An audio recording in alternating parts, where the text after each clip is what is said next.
Hey everyone, I wanted to make this video about homemade feta cheese. If you've never tried to make cheese, you'd be surprised how easy it is. All you need is some things that you probably already have in your kitchen cabinets and drawers. You don't have to go out and buy a bunch of fancy things. All it takes is a little bit of time and a couple of items, and you can turn out some really good homemade cheese. I've made 4 batches now. This video will make my 5th. And again, you'll be surprised how easy it is to make. So let me get back into the kitchen and we'll get started on how to make homemade cheese, homemade feta. Here we go. This will be much better to show you here in the kitchen than outside with the cows. To get started in making your homemade feta, just do an online search for cheese making supplies and you'll see a handful of different companies come up. I have 2 that I kind of want to share with you: Midwest Home Brewing and Winemaking Supplies and Austin Home Brew Supply. I've ordered things from both of them, both in brewing and in cheese making, and I think that they have a really good product. They have great customer service, and I would recommend them. I'll try and put a link down in the description for them, and then that way you can kind of go check it out for yourself. So the one I'm going to show you today is the Feta Cheese Kit from Austin Home Brew Supply. It comes in a pack of 5. You can make 5 different batches from this one kit. I've made 4 already. They've come out really good, and so I figured I'd share the last one on video with you, how to make it. Like I said out there in the by the cows, you do need a couple of things that you probably already have in your kitchen cabinets and drawers. It's nothing fancy. You don't have to run out and buy a bunch of expensive things that you'll never use or that is only for cheese making. It's just everyday things that you have, and it works fine. You can kind of improvise on some of them. You don't have to have exactly what I show you, but something very similar would be helpful. So the things that you're going to need are a stainless steel pot. It doesn't have to be really stainless steel. It can be really kind of any kind of material, I guess. The one I use is an 8-quart stainless steel pot. You'll also need something to stir with, like a rubber spatula. You can use a spoon, a wooden spoon, a plastic spoon, a slotted spoon, it doesn't really matter. You'll also need a thermometer so that you don't overheat your milk. The one I have, I got from the cheese supply store. It's not digital, it's kind of the old school style, and I think it works really well. I also use it for home brew. You need a couple of small bowls, some measuring spoons, a colander, and a bowl that colander can fit in. And lastly, but certainly not least, you'll need cheesecloth and a gallon of milk. So I kind of want to talk real quick about the cheesecloth and the milk. First, on the cheesecloth, make sure that you don't get that real coarsely woven kind like you find at the auto parts store to either put on or remove wax from your car, or to dust. Sometimes you find it in the domestic section of cleaners and whatnot in the department stores. You don't really want to use that because it falls apart too much. Once you cut it to get a piece that you need, you'll have nothing but little strands and pieces floating around. They'll probably end up in your cheese and all over your kitchen, and it's just a mess. So go for the quality cheesecloth. You can get it from the brew stores, from the cheese making stores, or you can actually go to a fabric store and purchase cheesecloth there. And a couple things on the milk. You want to make sure that you use pasteurized milk, but make sure that you don't use ultra pasteurized milk. The ultra pasteurized milk has been processed so much that all the enzymes have been taken out that will help make that cheese form, and you'll just end up with a waste of time and a waste of a gallon of milk and all your supplies. So go for pasteurized, but again, do not get ultra pasteurized. You can use goat's milk. Here locally in my stores, all the goat's milk is ultra pasteurized. So I guess if you could have a supply or a source of fresh or raw goat milk, that would be perfect. I would love to try and make this with the goat milk instead of cow, but unfortunately where I live, it's kind of hard to get a hold of raw goat milk. So just a couple of quick points on those 2 things, and like I said, it's very simple, and we'll go ahead and get started. So I've got my 1 gallon of milk in my 8-quart pot. Next thing I want to do is place my thermometer. I don't have a digital one. I have this this style here that I got from the cheese supply store. It has this little red marker right here that I can kind of set to whatever temperature I need. What you're looking for on this is a temperature of 86 degrees. You don't want to go over and you don't want to go under. So you want to heat it up and kind of judge when it's going to be near 86 and then shut it off so it doesn't swing over up into the higher numbers. And what I do is I heat mine up slow. I have the flame kind of low, like, you know, under medium for sure. I don't want to get this too hot too quick. And then once I have the thermometer in and the fire going, I just kind of give it a stir every now and then so that the milk doesn't sit on the bottom and possibly burn or get that gross skin that sometimes happens when you heat milk. So this is going to take probably, gosh, I don't know, 15-20 minutes or so. Again, don't heat it up too fast. I mean, you could blast the heat all the way up and get it up to 86, you know, within a minute or two. Well, maybe not quite a minute or two, but basically slower is better. So I'm not going to bore you with stirring this for 5 minutes or 10, however long it takes. I'll kind of just get this going and get it up to 86 degrees. Okay, so it's been about 5 minutes, and you can see that it's very close to 86 degrees. So what you want to do is, while you're heating your milk to get to that 86 degrees, if you look in your kit, you'll find all the little parts that are in there, the pieces, the components. One of the things that you'll find is lipase. So what lipase does is it attaches itself to the fat globules and breaks them apart and helps give cheese its flavor. Kind of the ones that you think of, you know, the strong flavors, feta, blue cheese, ones like that. That's a result of the lipase attacking those fat globules and breaking them apart. The milk normally has it from the cow, from the goat, but when you pasteurize it, you tend to kind of kill off those enzymes, and so you're going to add it in. You mix it with water, cool water, you let it sit for about 20 minutes, and then it gets kind of thick and gloppy in the bowl. And then when it gets to the 86 degrees, you're going to add that in. What else you're going to add is the Mesophilic Starter.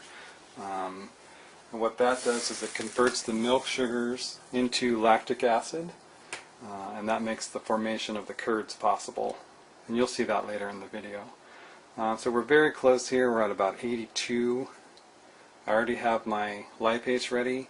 The Mesophilic Starter is usually stored in the freezer, so I take it out when I'm about 75, 80 degrees, just to kind of be ready. I don't really want it right from the freezer. So just keep stirring, do it very slow. You don't need to, you know, jostle the milk up and agitate it and put a bunch of air and bubbles in there. Just kind of a nice gentle stir back and forth.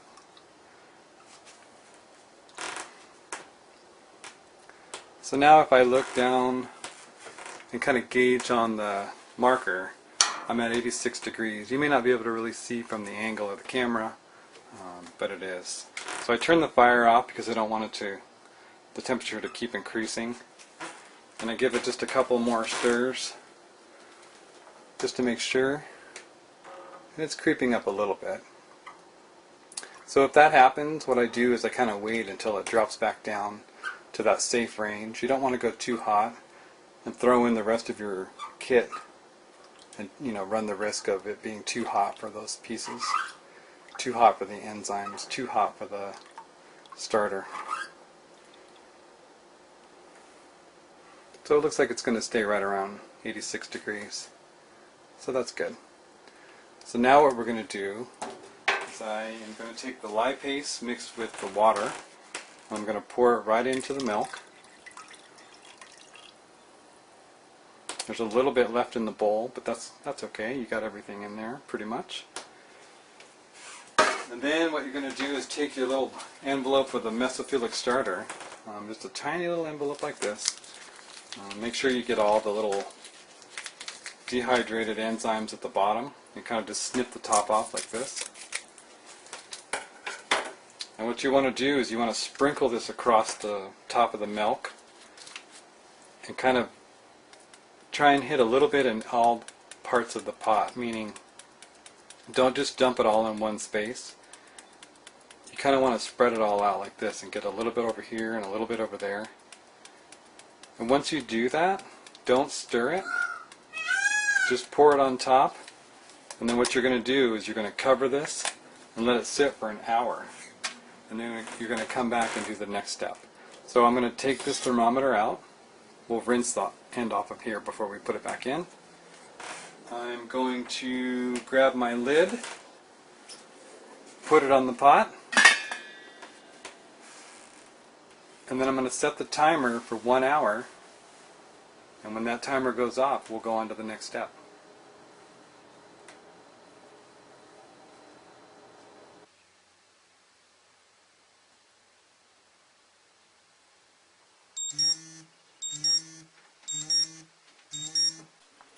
So now an hour's gone by. The next thing is to go in your kit and look for the rennet. There's two types of rennet. There's vegetable and there's animal. Most people would probably, I guess, freak out about the animal rennet. It comes from the stomach of a baby cow. Probably not something people want to think about. The one that comes in the kit is a vegetable rennet. What rennet does is it actually creates the curds in your cheese by coagulating the milk. It'll separate it into curds and whey. The whey is the liquid part, the curds are the chunky parts that you actually will later turn into feta. So what you do is you grab your rennet. The recipe calls for, I think, 1/4 of a tablet. I actually have just this one left because it's the last one in my kit. So I can just dump the whole thing right in. But if you're pulling it from your kit, it's 1/4 of a tablet. Another thing I probably forgot to mention is you'll need a measuring cup. 1/4 cup is what you do.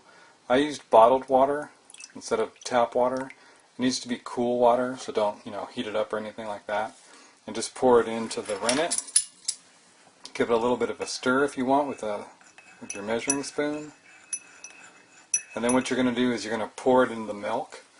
You want to make sure that your milk is still at 86 degrees, and then it's going to sit for another hour. So let me move the camera and I'll go ahead and show you that. So here we go. Got the thermometer back in the milk. Looking at the mark, it's still at 86 degrees, so it holds its heat pretty well for the hour. Take your 1/4 cup water with the rennet tablet in there. Pour it into the milk. Try and get all of it in there that you can. There we go. Then you're going to take your spatula, your spoon, whatever it was you were using to stir the milk before, and you want to take it like this and just kind of go up and down, kind of like you're cutting rows into the milk. I'm really not sure why the directions tell you to do that. I just have done it in now this is the 5th kit that I've done. The 5th batch that I've done in the kit. So I don't know if going back and forth one way or the other does any kind of a bad thing, good thing, whatever. So you want to stir it for about a minute. And then what you're going to do is you're going to cover it again and let it sit for another hour. And then when you come back, you're going to see that this milk has changed quite a bit. So at this stage now you kind of look and you think, well, nothing's really happening. But in the next stage you'll see it, and it will be kind of remarkable of what has happened. So I'm just going to stir this for a little bit longer. Set the timer again for an hour, and then we'll come back and go on to the next step.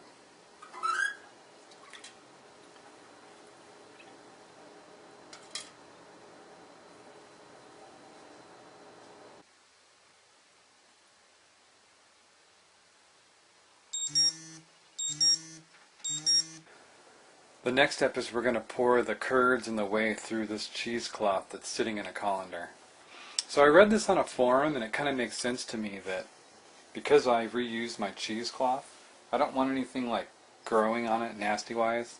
Kind of going, if you saw one of my fermentation brewing videos where I say I'm kind of a germaphobe, kind of along that same lines, I guess. So what I do is I take and I iron this cheesecloth so that it hopefully kills any nasties that might have lived in here since the last time I made it.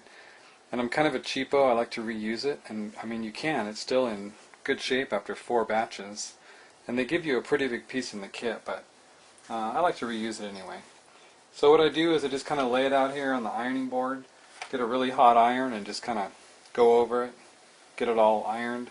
It also kind of helps get it stretched out where it kind of shrinks here and there and gets all wrinkly. But this kind of helps get it better shaped so that I can kind of sit it over the colander and it's going to fit a little bit better. Here's kind of the final step to get it hung up and start drying out. Well, it's not the final step, but it's near it.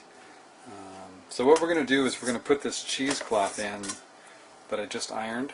We're going to put it in this colander, and the colander is in a bowl. And the reason for that is the whey is going to run through the cheesecloth, through the colander, and into the bowl. I didn't really want to put the colander into the sink and have the sink's clean, but I just didn't want the sink stuff to get onto the colander. It's just probably another one of my little things. So I just line it here. Make sure that you have all the colander covered. When I first cut this piece, I tended, I think, to make it a little bit too small. And I probably should have made it just a little bit bigger and hang over the edges here and here a little bit more off to the side. So I kind of have to lay it in and make it fit just so that it doesn't push into the center and expose too much of the colander. So sort of like that. And then what I do is, on the first batch I made, I took and I dumped the milk, the curds and the whey, into the colander. And what happened is I splashed it all over and the cheesecloth fell down inside the colander and it was kind of a mess. So what I do now is I just kind of scoop it in with this spatula that I use to stir. And that way I can kind of control it a little bit better. Let me turn this over here. Actually, there we go. Sorry about that, little technical difficulty. So looking at the viewfinder now, it's kind of yellowy looking, the milk. But I think it's because of the light that's in here in the kitchen. It makes it look a little bit yellow. It is kind of off color, but it's not as yellowy as it looks there. So what we're going to do now is we're going to take the spatula and kind of real carefully go in and just, let's get my arm out of the way here, and cut these up. And these meaning like the curds. We're just going to put like grooves down it. When you put your spatula in, it's kind of like the consistency of pudding that's not quite all the way set, or maybe jello that's not quite there yet. And I'm going to cut these into about 1.5 inches or so blocks. On the first batch that I made, I cut them real small, and I stirred, and by the time I put it in the cheesecloth, I ended up with tiny, tiny little bits of feta. I don't like that. I like bigger bits. So what I do now is I just cut these 1.5 inch or so squares, and then I scoop them out of here and put them over into the cheesecloth kind of carefully so that I don't break them up too much, so that at the end I don't end up with tiny bits. I'd rather have little, bigger chunks on my salad or beets or whatever I'm going to put them on. So let me move the camera one more time, and then I'll show you how to put them into the cheesecloth. Alright, so there we go. So now, like I said, you kind of want to just like scoop them in there carefully and place them into the cheesecloth, like so. Because I think when you dump it in, it just makes it too messy and you run the risk of it splattering everywhere. Actually, let me change what I said. Instead of using a spatula, I use this 1 cup measuring cup that I just scoop into the 8-quart pot, and then I can pour it in.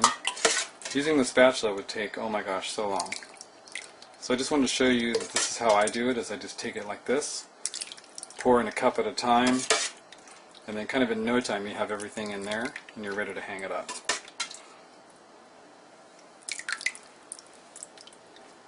So now that I have all the curds and the whey and the cheesecloth, what I do is I kind of pick it up and make sure that it's draining into the bowl. Let me see if I can let you see that. See down in there? That's all the whey separated from the curds. Alright. So the curds and the whey have been sitting in this colander for probably 10-15 minutes. Here's a couple things I learned from doing from batch 1 to this batch here. Actually by batch 3 I kind of picked up on this. The instructions kind of tell you to pour it into this colander, tie it up with a piece of string, and hang it up for like 6 hours, and then you go on to the next step, which is adding the salt to kind of give it the conditioning and the flavoring that it's going to get. Batch 1, I put it into the cheesecloth. I hung it up for like exactly 6 hours. Took it out, put it in a Tupperware, added the salt like you were supposed to do. And when it was, then it has to age for a week in the refrigerator. So I did that, and then I took it out in a week, and it was mush. It was kind of like yogurt, not at all like feta. So then I kind of learned over the course of making different batches that the longer you let it sit in this colander with the cheesecloth before you hang it, the better. If you can get as much of this whey off of it as you can, it's going to be better than just tying it up and hanging it up.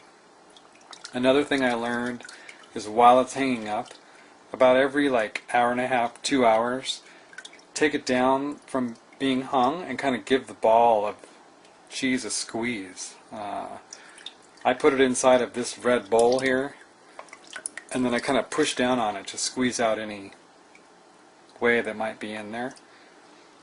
And then another thing too is, instead of letting it hang for just the 6 hours, that I usually let it hang overnight. So potentially like, not quite 12 hours I guess, like the next day. Like right now it's 4:30. I'll probably let this hang until tomorrow morning. Giving it a squeeze every like hour and a half, 2 hours, just to get all of this moisture out. The more you get out, the firmer it's going to be. So if you like a moist feta, then you don't have to squeeze it as much and try and get off much of the whey off that you need to, or I mean that you can. But I like a drier feta, so I try and get all this off that I can. So that's pretty good. It's already starting to kind of even form. So another thing I forgot to tell you that you're going to need is some string. This is just regular, I think it's nylon string. Comes on a pretty big spool here. So I'm going to take and cut off a piece here.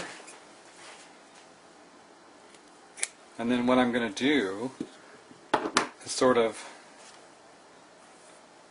carefully take the ends and the corners.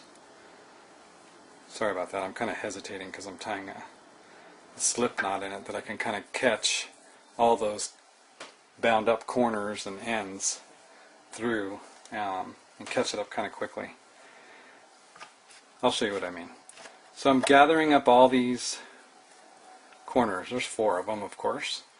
And then I'm going to take these little pieces here. Can you see that? These little ones here that kind of slip down because I cut it a little bit too small. I'm going to kind of gather those up to bring them up with those taller corners. And you want to make sure, if you can, to not let this cheesecloth kind of flop all over and the cheese actually comes out onto the outside of it. So because I cut mine a little bit short, it's sort of difficult to do. So then I take the slip knot, put it over this bundle down as close to the cheese as I can get it. Give it a pull.